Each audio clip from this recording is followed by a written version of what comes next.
नाथ रे मेरे शंभुनाथ बम बम भोला रे जटा को खोला रे बहती है गंगा की धार। बोलिए बम बम भोले। बोल बम बोल बम बोल बम बोल बम बोल बम बोल बम बोल बम बोल बम बोल बम।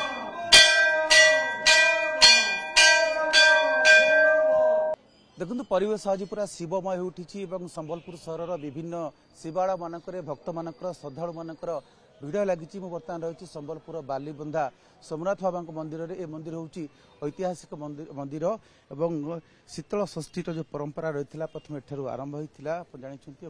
मंदिर भितर सकाल श्रद्धा मानकर भिड़ लगी लंबा धाड़ी रही से जाऊँगी देवदेव महादेव निकट में जलाभिषेक कर दर्शन लाभ कर। देखुं जो लाइन रही पूरा लंबा लाइन रे घंटा घंटा धरी अपेक्षा कर दीपटी जाली मनस्कामना पूर्ण करने भगवान प्रार्थना कर शिवमय परिवेश सृष्टि होती। प्रतिक्रिया नहीं जावा कौट आस रेंगाली आसी अध घंटा उपर है। देखु मु प्रत्येक श्रावण मासर गोटे सोमवार एठिकी आसे जेहेतु यहाँ चतुर्थ पाली शेष पाली रक्षाबंधन पड़ुची बहुत प्रबल भिड़ होती।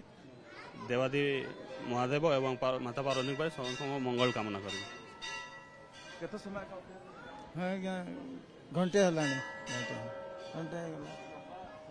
धाड़ी रही भितर हम चेष्टा करवा भितर भक्त मान जो दर्शन चली मंदिर ऐतिहासिक मंदिर सोमनाथ बाबा मंदिर चेष्टा करवा जो मैंने भक्त मैंने दर्शन कर। पुलिस सुरक्षा व्यवस्था ग्रहण कर किपर दर्शन चली कैमेरा पर्सन कहबी से देखेबे।